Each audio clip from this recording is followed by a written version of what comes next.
Vamos resolver agora a questão 6 da prova das 19 horas.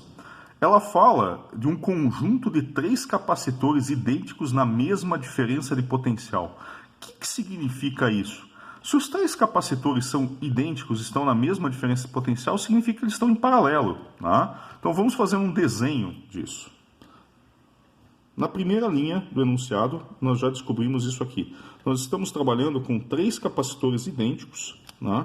Embora meu desenho não pareça, eles são idênticos. Né?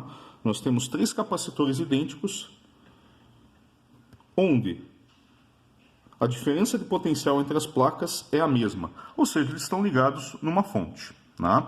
Outra coisa que o enunciado fala é que são capacitores de placas paralelas. Né? E aqui eu vou ter o meu capacitor C1, C2 e C3. E como eles são de placas paralelas, eles são idênticos, C1, C2 é igual a C3, isso aqui é igual a ε0 A sobre D. Por que eu escrevi esse A como a área de um único capacitor? No enunciado, fala que a área total das superfícies é esse Azão. Né? Então aqui fica dúbio, né? Então, será que a área total de cada capacitor é A? Ou será que essa é a somatória das áreas dos 3 capacitores? Isso fica dúbio. Né? Então, por isso eu vou deixar tudo em função deste Azinho aqui, que seria a área de a área de uma placa de um único capacitor. Certo? Bom, como nós temos aqui 3 capacitores em paralelo, a capacitância equivalente do sistema, né, eu vou chamar de C0, vai ser igual a 3 vezes essa capacitância aqui, então isso vai ser 3ε0A sobre D. Veja que o A que eu estou usando é este Azinho. Né? Bom, eu fiz esse desenvolvimento aqui antes de olhar os itens. O primeiro item pede o campo elétrico entre as placas. Como nós temos capacitores de placas paralelas, né? Nós temos um capacitor de placas, 3 capacitores de placas paralelas, nós vamos olhar apenas um. Vamos olhar apenas um capacitor em zoom aqui. Né? A diferença de potencial entre eles é ΔV. Então aqui nós temos um campo elétrico homogêneo entre as placas. Né? É um campo elétrico que é o mesmo em todas as posições. Né? Por isso nós temos aqui linhas de campo paralelas, né? E a distância entre as placas aqui, o problema fala que é D. Então, obviamente, né, a diferença de potencial que é dada pelo enunciado, né, 110 volts, ΔV vai ser igual a E vezes D, simplesmente. Então, nós conseguimos calcular o campo elétrico de uma forma muito simples, que é simplesmente dividindo a diferença de potencial pela distância entre as placas. Se você olhar, a diferença de potencial é 110 volts e a distância entre as placas é 1 milímetro. Então vai ficar 110 volts dividido por 1 milímetro. Se eu passar para o sistema internacional, vai ser 110 volts dividido por 10 na menos 3 metros, ou seja, 110 mil volts por metro. Essa é a nossa resposta do item A. Vamos ver o que pede o item B. O item B pede a carga elétrica armazenada no conjunto de capacitores. Tá?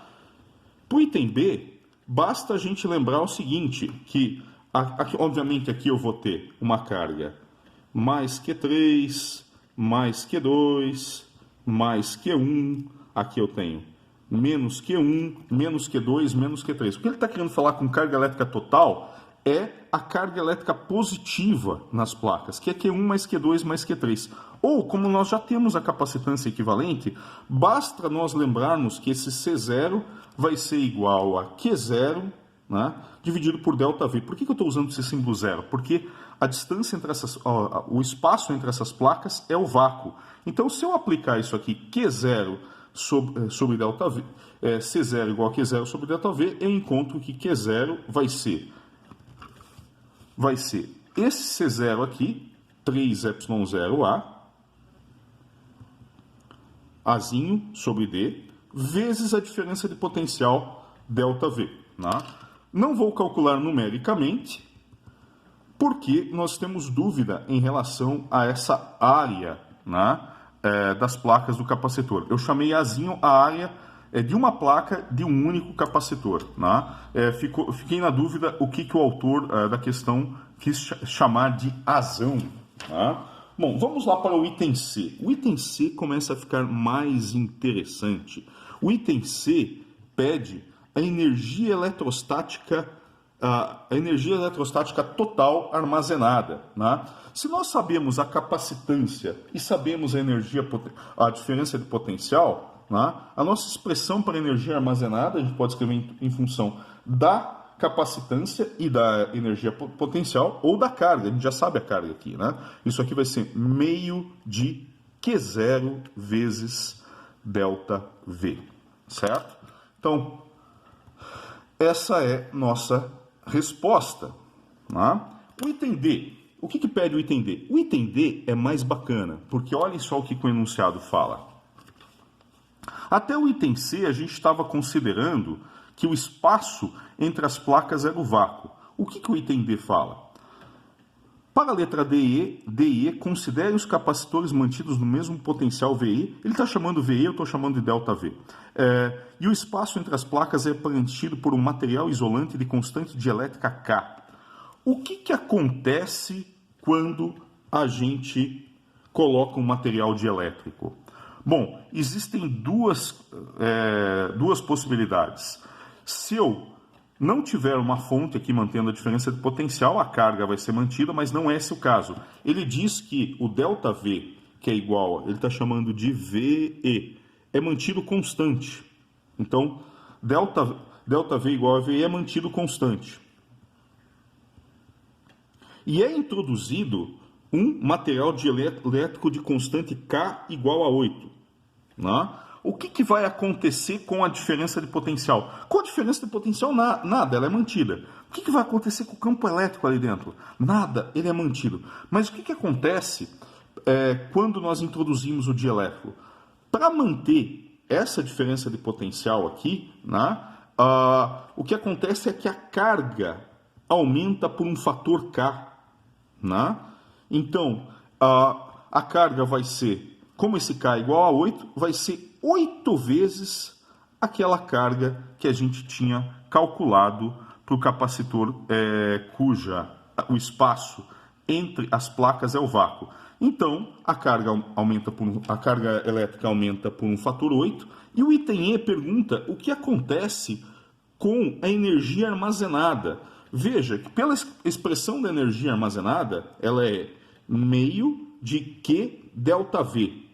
Como o ΔV mantém-se o mesmo, ele é o VE, né? O que vai acontecer? A carga aumenta 8 vezes, então a energia armazenada aumenta também por um fator 8 daquela energia armazenada quando a distância entre as placas era o vácuo. E essa é a resolução da questão 6 da prova das 19 horas do primeiro quadrimestre de 2023 de fenômenos eletromagnéticos na UFABC.